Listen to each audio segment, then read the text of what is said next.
Hello everyone. मैं हूं doctor चरण सिंह। कुछ दिन पहले एक व्यक्ति आए और उन्होंने बताया कि उनका लगभग 10 से 12 साल पहले डिवोर्स हो गया था। टू बी वेरी प्रिसाइज 12 साल पहले उनका डिवोर्स हो गया था। डिवोर्स के जो भी कारण रहे, लेकिन वो 12 साल से अकेले रह रहे हैं।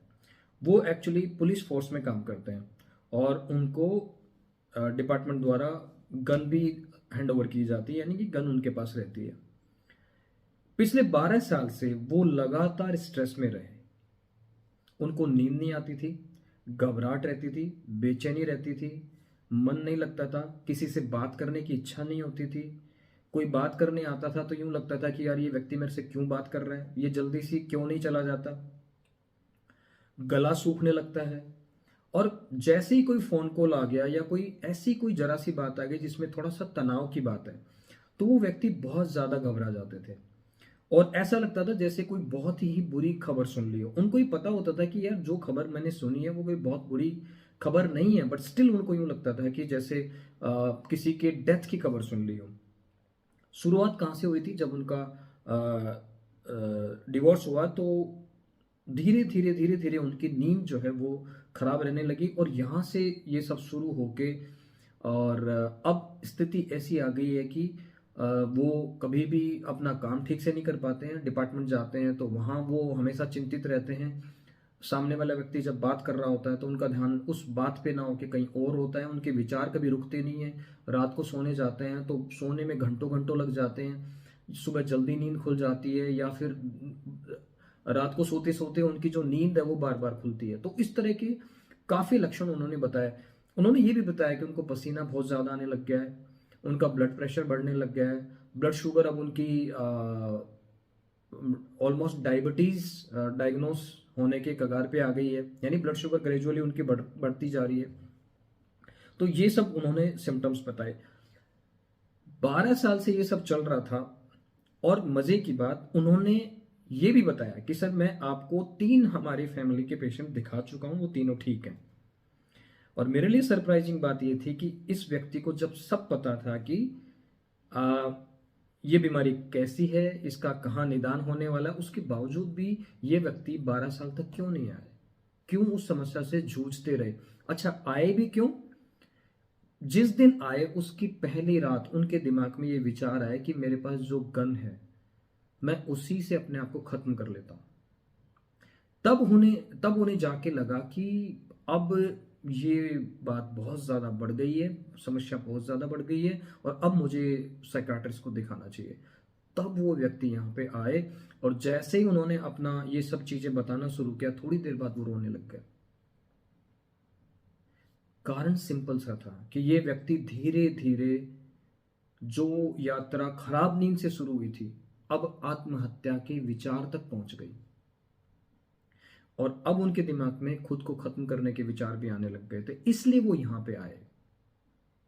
लेकिन आप ये देखिए कि समस्या पता होने के बावजूद, उस समस्या का निदान कहाँ होगा ये पता होने के बावजूद भी लोग 10 से 12 साल लगा देते हैं किसी साइकियाट्रिस्ट को विजिट करने में। और कारण जो मुझे समझ में आया अभी तक सिंपल सा इतना सा है कि लोग अपनी समस्या को, पहली बात तो मानते नहीं कि मुझे किसी तरह की कोई समस्या है। वो ये सोचते रह जाते हैं कि यार ये तो मैं ठीक कर लूंगा, ये मैं योगा प्राणायाम या कुछ थोड़ी बहुत एक्सरसाइज या कुछ भी ऐसा करके ना मैं खुद ठीक कर लूंगा। मैं ये नहीं कहता कि कुछ मामले योगा प्राणायाम एक्सरसाइज से ठीक नहीं होते होंगे, होते हैं, बिल्कुल होते हैं। लेकिन अगर आपकी समस्या डे बाय डे बढ़ती जा रही है तो आप प्लीज उसको तुरंत दिखाइए, इतना वेट मत करिए। क्योंकि समस्या जितनी पुरानी होगी उसको ठीक करने में उतना ही ज्यादा समय लगने वाला है।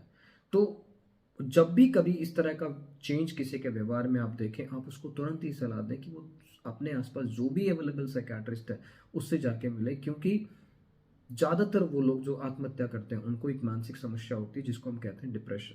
डिप्रेशन तक पहुंचने के कारण बहुत सारे हो सकते हैं। कोई इकोनॉमिक रीजन हो सकता है, गरीबी हो सकती है, कंगाली हो सकती है, पैसे का कर्ज हो सकता है, कोई रिलेशनशिप प्रॉब्लम हो सकती है, डिवोर्स हो सकता है, किसी के घर में डेथ हो सकती है, कोई फेल हो गया, कोई किसी का बिजनेस फेल हो गया, वॉट कारण चाहे जो भी हो। अगर आप डिप्रेशन तक पहुंच गए तो उसको नजरअंदाज ना करें।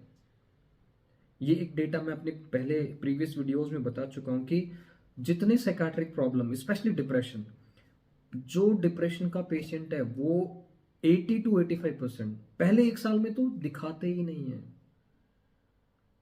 तो ये एक बहुत बड़ी समस्या है और उसके पीछे स्टिग्मा सबसे बड़ा कारण मुझे लगता है।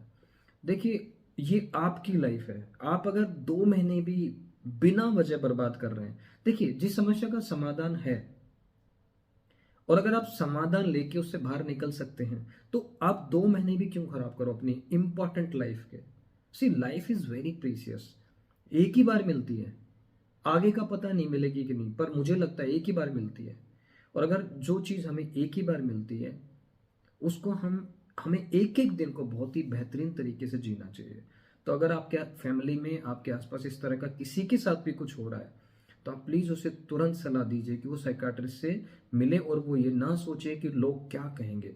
अगर आपको डाउट है कि प्रॉब्लम है या नहीं है, आप जाके एक बार साइकाट्रिस्ट से मिल लीजिए, क्योंकि अगर आप नहीं ट्रीटमेंट लेंगे तो आपको बॉडी में बहुत सारी और प्रॉब्लम शुरू हो जाएंगे।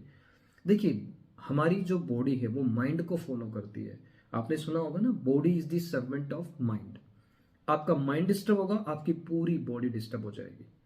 तो बेहतर होगा कि आप समय पे इलाज लें। Thank you.